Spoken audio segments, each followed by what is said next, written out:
soal, dan strategi menjawab pada subtes. Nah, terus apa nih pembahasan kita malam ini?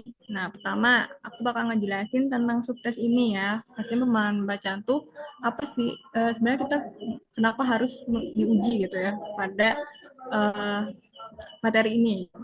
Terus kemudian juga nanti aku akan kasih tahu materi-materi apa yang sering diujikan sama model soal apa yang sering diujikan di PBM.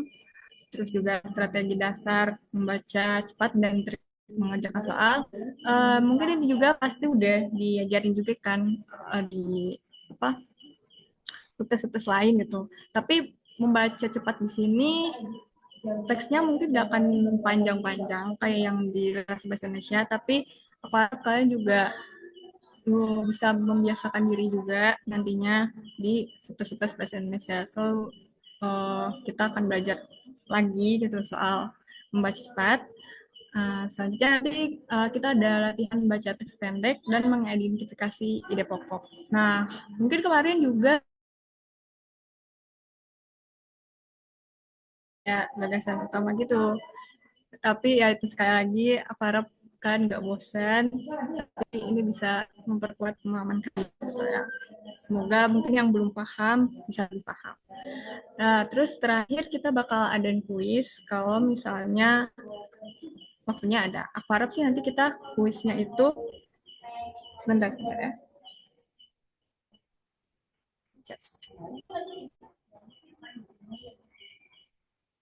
Aku harap suksesnya itu aduh maaf. Aku harap kuisnya itu bisa kita kerjakan secara live gitu ya. Nanti aku akan kasih link Zoom-nya. Link Zoom-nya, astagfirullahaladzim. Link quizisnya, kita akan laksanakan kuis di quizis ya. Dan kuis ini bukan yang sesuai materi sekarang. Ya, kenapa?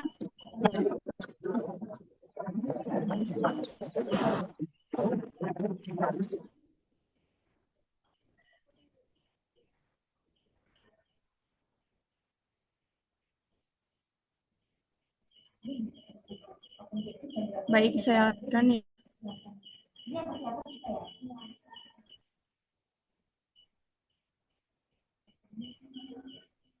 Nah, nanti kita bakal ada kuis di akhir sesi. Oke.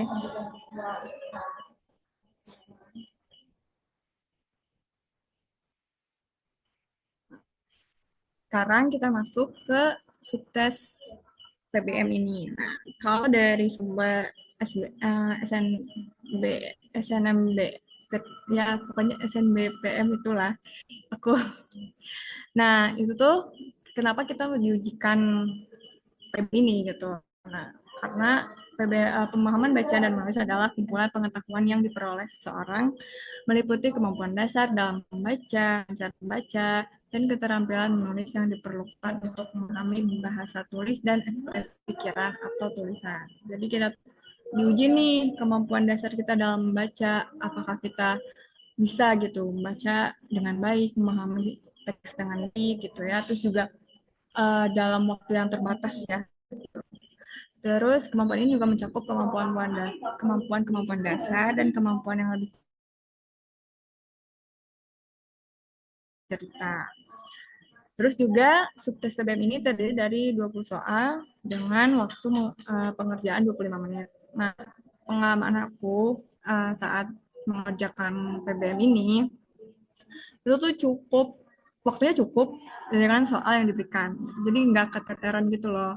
Beda kan kalau sama PPU ya. Kalau PPU dia 15, 20, belum lagi eh 20 soal 15 menit. Belum lagi dia itu ada soal kayak kriptografi gitu atau bahasa panda gitu biasanya kan kayak kode kita tuh memecahkan kode gitu mentranslatekan artinya gitu kan menerjemahkan artinya dan itu kadang juga sesimpel itu butuh waktu itu untuk menganalisanya gitu ya. Kemarin juga aku dapat yang cukup kompleks jadi kayak banyak jadi agak keteteran pas PPU tapi alhamdulillahnya skornya aman gitu. Makanya aku juga uh, apa namanya berharap bersama sama PBM ini selama aku belajar UTBK gitu ya. dibandingkan untuk subtes-subtes lain, aku tuh ingin memaksimalkan yang ini gitu karena bisa lah gitu dibandingkan yang ada PM, ada PK gitu kan ya.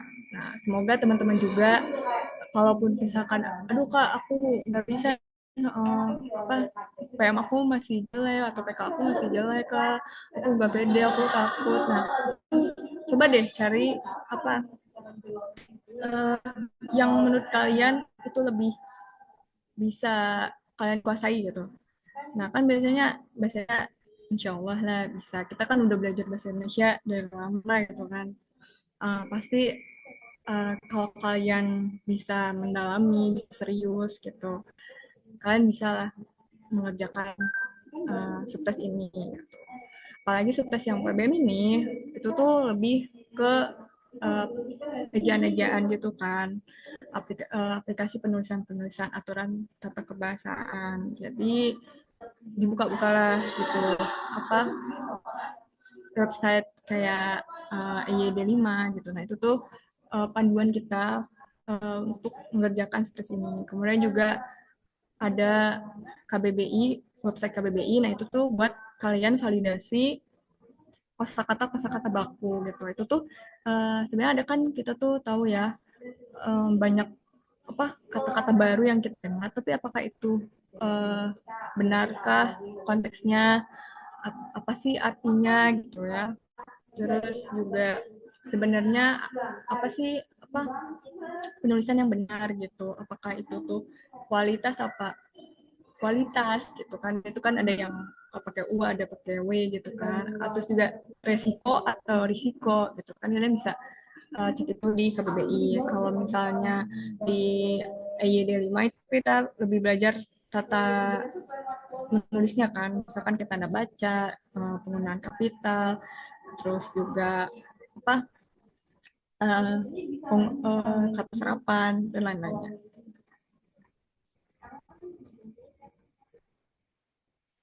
Nah sekarang materi Nah, sekarang materi apa sih yang sering diujikan di PBM? Terus model soalnya kayak gimana? Nah, materi yang sering diujikan itu mirip-mirip juga sama subtes bahasa Indonesia yang lain. Pertama, pasti identifikasi pokok dan kesimpulan pada teks. Biasanya dia teksnya nggak panjang kalau di PPM, pengalaman aku. Terus juga dia simpel aja, langsung nanyain gitu. Misalkan ide terus simpulannya apa aja, apa ide pokok atau gagasan utama dari teks tersebut, atau apakah simpulan dari teks tersebut gitu kan. Pertanyaan cuma kayak gitu. Terus juga ada analisis gagasan pendukung. Nah, analisis gagasan pendukung ini itu kayak misal kita dikasih teks nih, terus di pertanyaannya tuh gagasan apa nih yang mendukung argumen di atas gitu, misalnya X di atas gitu. Nah itu nanti kita akan belajar grammarnya. Terus penyusunan kalimat menjadi kalimat yang padu. Nah untuk penyusunan kalimat yang itu, misalkan nanti kita tuh dikasih kalau gak teks prosedur atau bisa teks eksposisi atau eksplanasi, pokoknya ada berbagai teks lah. Nanti teks itu jadi itu kayak nomor satu, nomor dua, nomor tiga. Nah, tapi itu tuh belum urut padu gitu. Maksudnya dia uh, belum sambung menyambung saling berhubungan gitu. Nah, terus nanti kita harus menata itu, maksudnya menyusun itu ya jadi paragraf yang bisa dipahami dengan baik gitu konteksnya. Terus kita belajar ejaan pastinya dan penggunaan konjungsi yang benar. Itu kita juga belajar, kita ulas apa, kita bongkar gitu ya, pasti kita ulik secara dalam gitu ya tentang ini gitu. Nanti kita akan uh, pokoknya nanti kita belajar lah dalamnya gitu tentang ejaan ini nanti juga sama konjungsi. Terus kita juga belajar makna kata kita pilih uh, seperti konotatif, nanti ada makna yang dia tuh sebenarnya, denotatif, sebenarnya gramatikal, leksikal, kayak gitu-gitu nanti kita belajar. Terus juga nanti kita belajar strateginya nih, gimana cara membaca cepat, terus trik mengerjakan soal PBE. Nah, kalau membaca cepat, apa kayaknya aku uh, percaya kalian udah pernah mendapat solusi ini, maksudnya tips ini gitu ya. Jadi aku akan coba uh, jelasin lagi, aku akan coba kasih tahu lagi.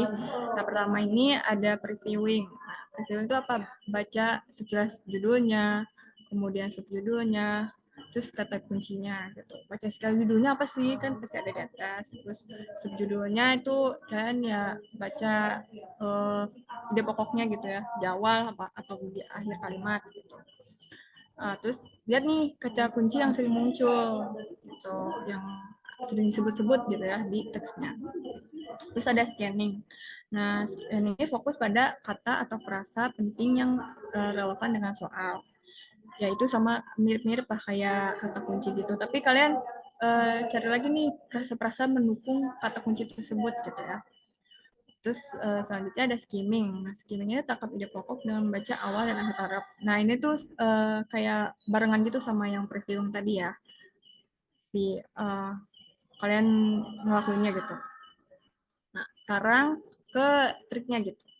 Triknya ini kalau aku waktu SMBT waktu itu diajarin kalau semua sih ini berlaku untuk semua subtes sebenarnya yang apalagi yang ada bacanya itu kalian fokus ke uh, eh sebelum itu bentar salah sebelum itu kita tuh kerjain dulu soal yang mudah. Nah itu karena supaya kita bisa ngerjain soal tuh ya udah sebentar aja maksudnya cuma beberapa detik karena kita kan udah bisa gitu maksudnya kita oh ini soal mudah ini aku sudah mengerti gitu jadinya nggak stuck di situ aja.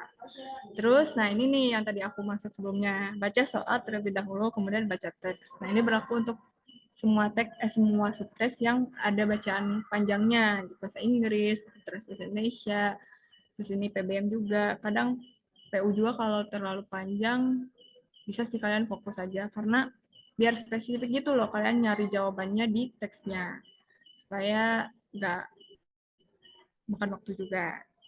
Terus pelajari EYD 5 yang kata aku tadi. Sebenarnya ini EYD 5 sama KBBI ya teman-teman, biar kalian bisa banyak kosakata baru. Terus ada perbanyak latihan soal, terus membaca juga. Terus juga jangan lupa tadi membanyak kata baru. Nah, sekarang kita mau identifikasi ide pokok. Nah, kita bakal masuk ke materinya sekarang ya. Kan tadi udah perkenalan nih tentang subtes PBM. Tadi PBM gimana cara ngerjainnya gitu. Terus apa aja materinya. Nah, sekarang kita masuk ke materi pertama kita di PBM. Itu mengidentifikasi ide pokok atau gagasan utama lah, itu nama lainnya gitu kan. Nah, ide pokok itu apa? Ya, tadi gagasan utama yang menjadi inti pembahasan dalam sebuah paragraf. Terus ide pokok seringkali menjadi dasar pengembangan gagasan-gagasan pendukungannya dalam paragraf. Nah, ciri-ciri ide pokok itu kayak apa? Satu, menjelaskan inti dari keseluruhan paragraf. Kedua, umumnya dapat ditemukan dalam kalimat utama. Kalimat utama baik di awal, di tengah, maupun di akhir paragraf. Terus yang ketiga, didukung oleh gagasan pendukung berupa penjelasan, contoh, atau data. Makanya nanti kita lihat langsung gitu ya, gimana cara analisis dan identifikasi ide pokoknya di soal. Sekarang letak ide pokok dalam paragraf tadi udah disebut pertama ada di awal yaitu deduktif. Kalimat utamanya berada di awal, diikuti penjelasan atau contoh. Gitu. Kedua, itu di akhir paragraf di namanya induktif. Nah, kalimat utamanya berada di akhir setelah penjelasan, setelah gagasan-gagasan pendukung gitu ya. Nah, terus ada juga nih yang campuran, deduktif sama induktif. Kalimat utamanya muncul di awal, terus ditegaskan di akhir. Ya, ya pokoknya di awalnya seperti ya umum gitu. Nah, di akhirnya tuh biasanya dengan demikian oleh karena itu juga. Nah, itu negasin lagi ke kalimat yang awal. yang awal paragraf gitu. Terus yang keempat nih, yang mungkin agak sulit ya kalau belum terbiasa. Gitu. Dia tuh tersirat, tidak dinyatakan secara eksplisit, tetapi dapat disimpulkan dari keseluruhan paragraf. Nah itu biasanya kalian triknya tadi cari kata kunci, terus frasa mendukung, pokoknya kenali juga secara konteksnya gitu ya, untuk bisa dapetin ide pokok yang tersirat. Nah, sekarang cara mengidentifikasi ide pokok. Ya, tadi satu membaca seluruh paragraf dengan cermat untuk memahami konteks bacaan. Nah, ini sebenarnya tadi harusnya kita kalau bisa sih baca dulu ide pokoknya. Tapi kalau kalian belum dapat gitu ya si inti dari paragrafnya apa, boleh baca kalimat setelahnya, misalnya kalimat kedua, kalimat ketiga gitu ya. Kalaupun masih cukup waktunya, kalian bisa baca keseluruhan supaya lebih paham gitu ya. Terus yang kedua ada kalimat utamanya. Nah ini tadi kalimat utamanya biasanya lebih umum dibandingkan dengan gagasan pendukung. Terus yang ketiga, perhatikan hubungan antar kalimat untuk menemukan inti pembahasan. Nah, jadi apa? Kalian lihat nih yang umum yang paling mana, yang umum kalimat yang mana, terus yang khusus tuh yang mana gitu. Nah, sekarang kita bakal coba latihan nih satu soal dulu. Di sini ada tentang masa keaman data, jadi hal penting di era Liga saat ini. Nah, aku mau kalian coba untuk jawab dulu, ini jawabannya apa. Tulis di kolom chat ya. Kalian coba baca dulu, terus kalian tulis jawabannya di kolom chat. Nanti kita bahas.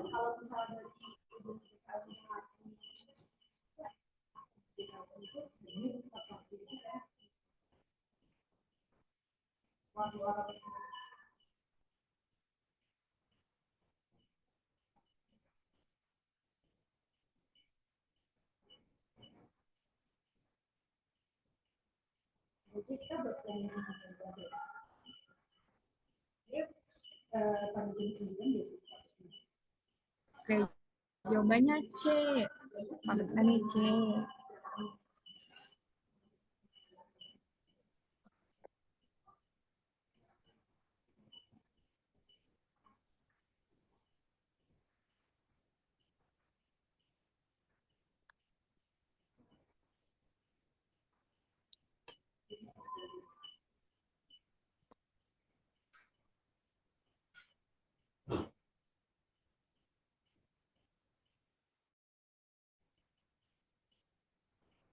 Oke, karena udah banyak yang jawab, kita bahas ya.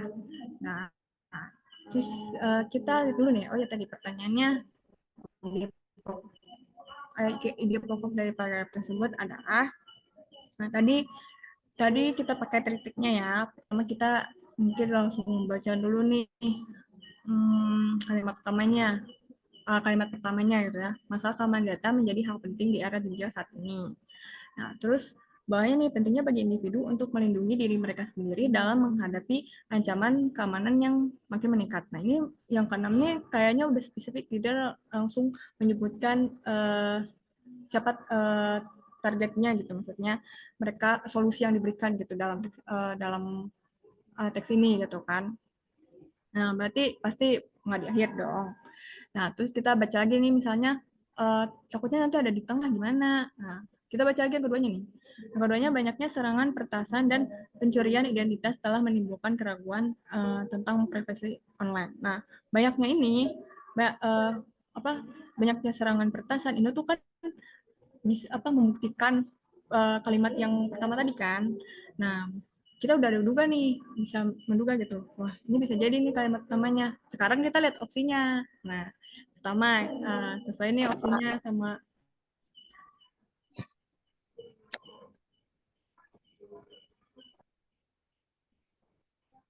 kita sesuai nih opsinya sama yang ada di teks gitu. Nah, ini teksnya cukup singkat ya, teman-teman bisa baca cepat gitu yang tadi pakai trik-trik yang tadi. Tapi kita juga bisa pakai baca yang kalimat pertama sama akhirnya gitu. Jadi sekarang kita langsung fokus aja ke jawabannya. Yang pertama, uh, yang opsi A, serangan, peretasan, dan pencurian identitas telah menimbulkan keraguan. Nah, di sini tuh keraguan.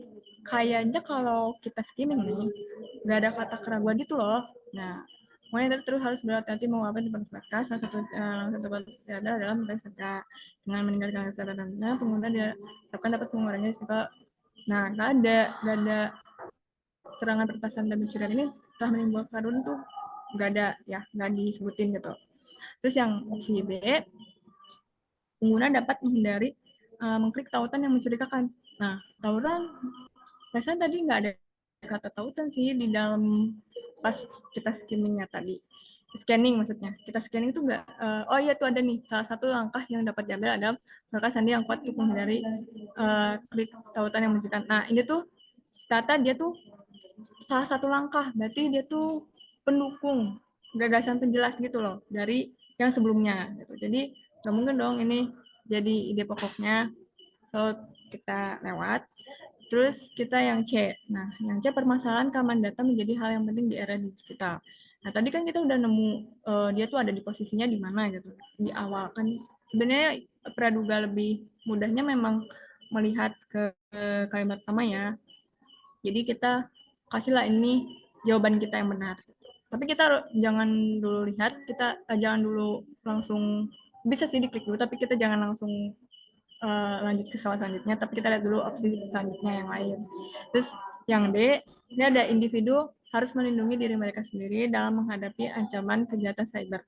Nah, di sini tadi sih ada salah satu langkah yang diambil adalah menggunakan sandi yang kuat, tapi kan itu se apa ya, yang tadi lagi itu tuh adalah gagasan pendukung gitu, bukan secara umum gitu. Jadi pas yang D salah, kemudian yang E, pengguna dapat menggunakan sandi yang kuat dan menghindari mengklik tautan mencurigakan. Nah, tadi udah jelasin lagi, ini mirip-mirip kayak yang B gitu. Jadi pasti enggak. Sebenarnya kalau yang mirip-mirip juga bisa.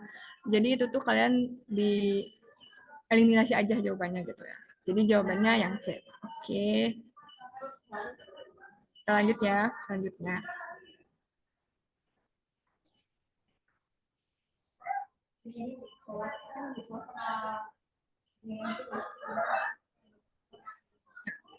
Sekarang teksnya tentang budaya Korea. Kayak tadi lagi, kalian coba dulu kerjain, terus nanti kita bahas ya. Kalian bisa tulis jawabannya di kolom chat.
Oke, karena udah banyak yang jawab nih.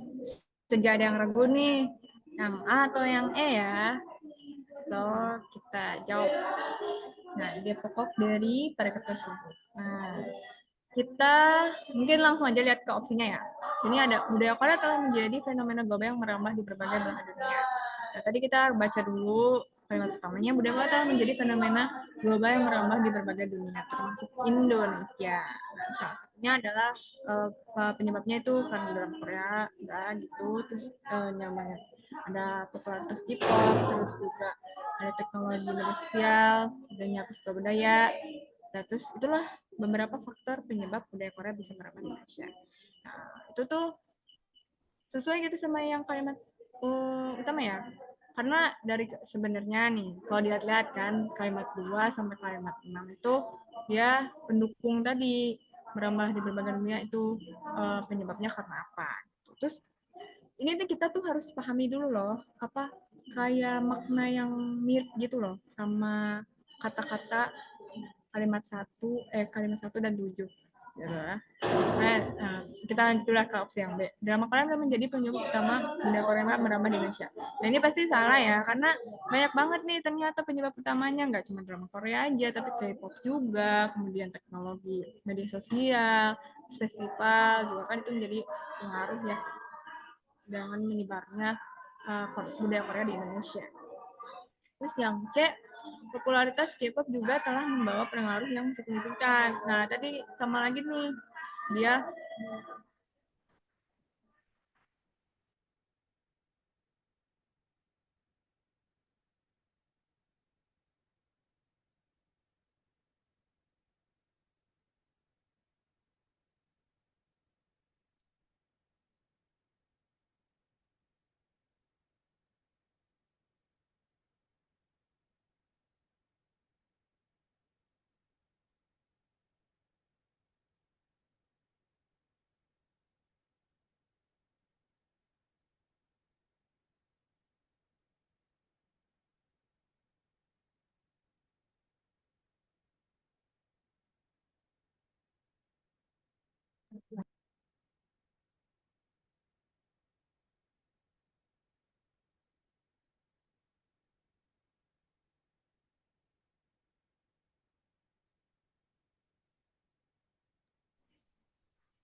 Oke, mohon maaf ya teman-teman, tadi lingkungannya kurang kondisif.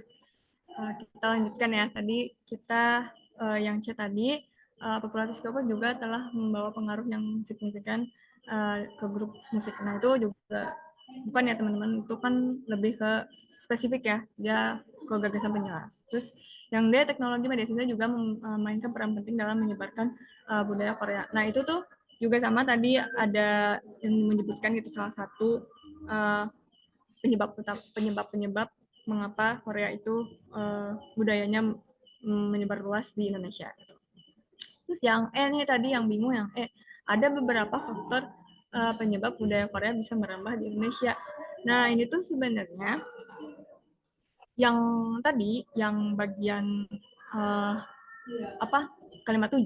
Nah itu tuh itulah beberapa faktor penyebab budaya Korea bisa merambah di Indonesia. Nah itu tuh kan sama aja si diksinya itu mirip-mirip kayak nomor 1 sama 2 gitu loh. Jadi di awal gitu kan karena dia masih saling berhubungan kan si nomor 1 sama nomor 2 ini. Tapi yang jadi main idenya gitu ya itu tuh di yang kalimat 1 gitu. Jadi jawaban yang benar itu budaya kata telah menjadi fenomena global yang merambah di berbagai belahan dunia.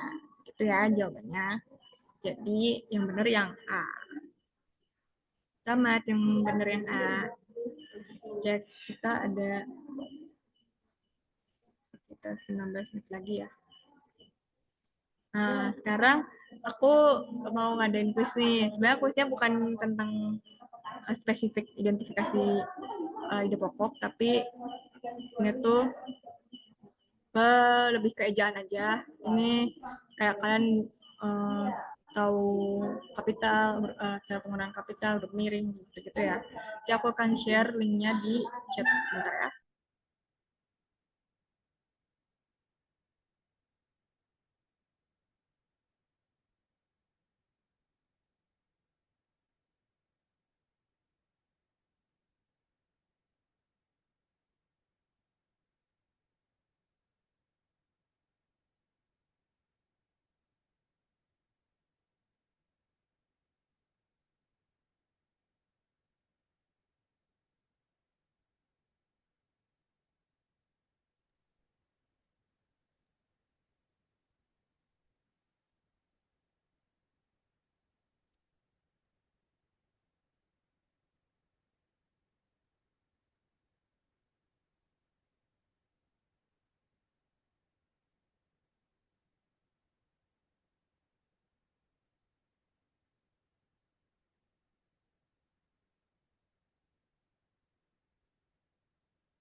Mohon maaf ya teman-teman, kayaknya kuisnya agak sedikit delay gitu.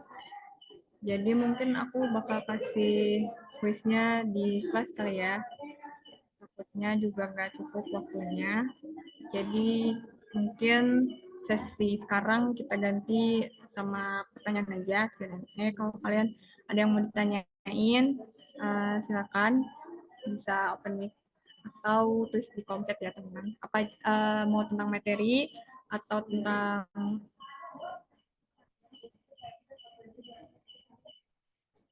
iya Kezia, kita jadinya itu ya di Google Class ya.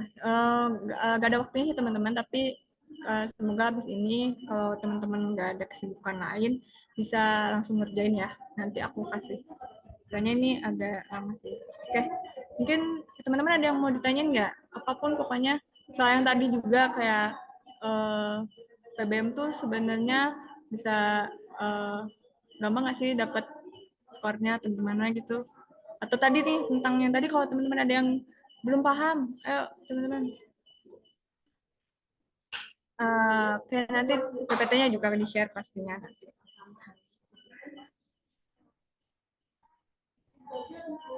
Nah, kalau ide pokok itu diambilnya dari baris pertama gitu. Nah, tadi kan udah dijelasin kan, gagasan utama itu dia tuh bisa ada di awal, bisa ada di akhir, bisa di tengah, atau implisit gitu kan. Nah, tapi biasanya memang itu adanya di awal atau enggak di akhir gitu. Jadi kita langsung fokus aja ke sana gitu, untuk cari ide pokok itu. Terus ide pokok itu tuh kalimatnya harus bisa berdiri sendiri ya. Berdiri sendiri, uh, sebenarnya ini aku juga masih ragu-ragu gitu karena berdiri sendiri karena dia kan umum kan. Nah, tapi berdiri sendiri juga dia bisa maksudnya dia bisa dikembangkan kembali gitu. Nah, dikembangkan kembalinya itu dengan tadi apa? Ya, itu salah satu ciri-ciri benar tadi salah satu ciri-ciri kalimat utama, maksudnya ada ide pokoknya itu dia tuh bisa dikembangin gitu si kalimat itu tuh jadi ada kalimat penjelas-penjelasnya gitu. Nah, tips cara menggapai EYD. Nah, tips EYD itu latihan soal teman-teman, latihan soal yang banyak. Sebenarnya soalnya itu jangan yang kompleks ya teman-teman. Jadi yang kompleks tuh kayak ada teks terus kalian cari tuh kesalahannya. Sebenarnya bisa sih kayak gitu. Cari aja coba di internet pasti banyak kan teks-teks, misalkan teks-teks yang uh, ada kesalahan ejaan gitu ya. Itu uh, bisa dicoba gitu kalau kayak gitu. Tapi bisa juga kayak teman-teman nanti nih aku kan akan kasih nih teman soal nih yang tadi yang jadinya kita mau kuis itu, tapi nggak bisa sekarang. Nah, itu tuh nanti di situ aku akan kasih, soalnya simpel sebenarnya. Dia langsung nanyain secara langsung gitu, ini kalimat yang tidak sesuai ejaan yang mana gitu. Nanti kalian ada opsi-opsinya tuh per kalimat beda-beda. Kalimat yang A ini misalnya sebenarnya konteksnya sama. Nggak, misalkan soal itu pinginnya penulisan kapital yang salah. Nah, itu nanti kalian cek tuh kalimat satu yang salah yang mana, terus kalimat dua yang salah yang mana itunya. Terus juga pokoknya kan nanti si soal itu tuh baru yang basic-basic aja kayak teman-teman itu kayak kapital, huruf miring, tanda tanda baca gitu kan. Nanti pokoknya dicoba aja ya lihatnya. Terus ada Latsol, ada saran nggak berapa target per harinya? Kalau bisa kalian ngerjainnya time blocking gitu, kayak bener-bener kayak ngerjain SMBT aja gitu. Jadi kalian tuh udah ngumpulin tuh satu paket soal, misalkan ya PBM tadi. Nah tadi kan 20 soal kan. Nah 20 soal terus kalian set timer nih ke 25 menit. Nah kalian cobain deh itu kayak gitu. Apa namanya, latihannya gitu ya supaya kalian juga mulai terbiasa, terus kalian juga bisa ngukur aku tuh sebenarnya sejauh ini kemampuannya udah sampai mana, maksudnya aku udah bisa belum sih nyesuaiin waktu sama pengerjaan gitu. karena PBM ini juga bisa 1 menit lebih lah ya untuk membacanya, tapi kadang juga kayak ada beberapa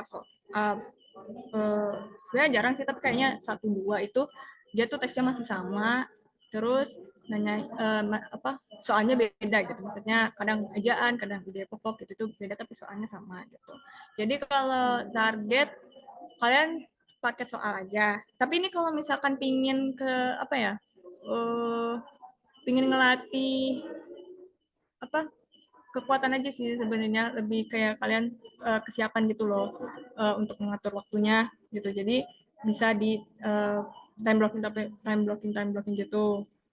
Jadi kalian udah ada pakai soalnya, terus nanti kalian ngerjain. Nah, itu kalian bisa ya sehari 2 kali atau 3 kali, kan itu berarti 60 soal lah ya gitu. Tapi kalau misalnya kayak itu yang tadi aku kasih, yang tadi aku nanti mau kasih itu dia soal-soal simple kayak koreksi ejaan, kalian bisa lebih sih dari itu karena uh, kayaknya cepat ngerjainnya.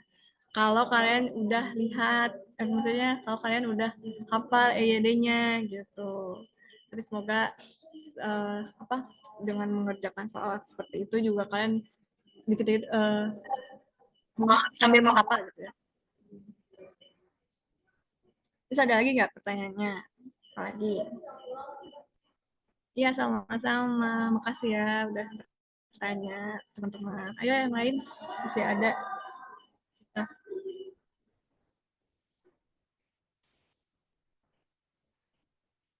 Hmm, hmm, kalau PBM dia itu kisi-kisinya tetap sama sih, nggak berubah. Uh, Teman-teman aku juga pernah uh, ngikutin UTBK ini 2 kali.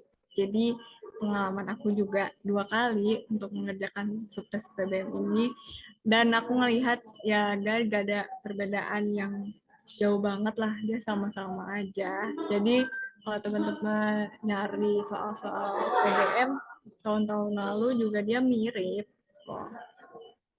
Cuman ya tadi kalau tahun kemarin tuh kan udah ada soal isian singkat kan. Nah, itu dia gampang sih, maksudnya dia cuma isi angka aja. Apa? Kalian juga bisa nanya, pokoknya yang masih PBM PBM aja boleh sih.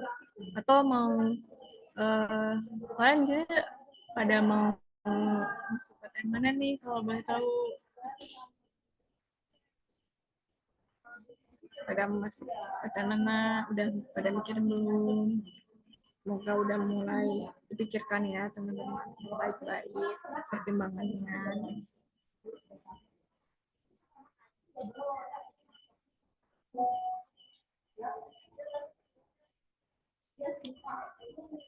Sebentar ya.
Oh iya, ke Udayana. Amin, semoga bisa masuk ke Udayana dengan jurusan yang diimpikan ya. Mau ke IPB juga. Boleh, ayo kita ketemu. Aku harap kita bisa ketemu sih di IPB. Mau jurusan apa nih? Boleh tanya-tanya misalnya eh, jurusan terdekat tuh apa sih? Misal kalian juga boleh nanyain soal apa? Kayak maksudnya ya, cara milih-milih PTN-nya, apalagi PTN-PTN top itu kan. Ke UI, aku UI, amin. Semoga terkabul ya. Terus ke UNER, ya amin, amin Merisa. Masuk sama mau ke UNER juga, amin. Anita juga mau ke 4. Amin Anita, semoga masuk ya. Analis kimia. Oke, analis kimia itu kalau nggak salah deh, itu ya vokasi kan? Ih, vokasi PB bagus. Pilihan tepat tuh bagus banget. Kalau kalian ada apa ya, kayak pertimbangan untuk masuk vokasi gitu ya, buat aku vokasi, salah satu vokasi yang bagus juga di IPB bagus teman-teman, dia fasilitasnya baik gitu ya. Bukan baik kan sih, bagus banget, lebih gedung-gedungnya juga bagus katanya. Aku teknik kimia, ih amin ya Allah, anak teknik ya Allah, amin, semoga terima ya. Mau ke UPI, iya di Bandung, dulu aku juga tinggal di Bandung teman-teman. Mau ke IPB, ayo ke IPB, ayo aku tunggu ya.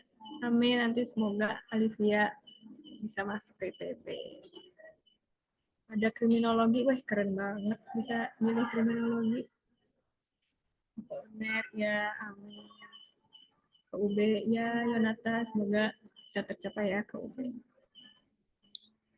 Hmm, minggu depan tutornya akan digantikan sama Kak Brigita yang ngajar PBM minggu 2. Jadi kita akan ketemu di minggu-minggu ganjil ya teman-teman untuk PBM.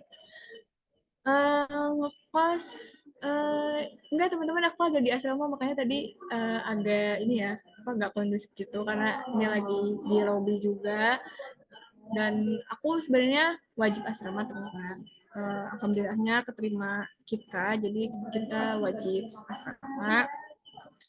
Dan sekarang asramanya cuma setahun ya teman-teman. Nanti kita kalau udah tingkat 2 harus keluar dari asrama, kita ngekos. Tapi uh, mau asrama lagi juga bisa, tapi ada seleksinya kalau di IPB. Uh, dan asramanya alhamdulillah murah, terus juga bagus juga fasilitasnya kalau di IPB ya teman-teman. Kalau tertarik nih masuk IPB gitu. Pak Unesa Kak, amin. Pak Unesa semoga uh, terima ya. Oke, karena 2 menit lagi ya, kita dokumentasi aja dulu buat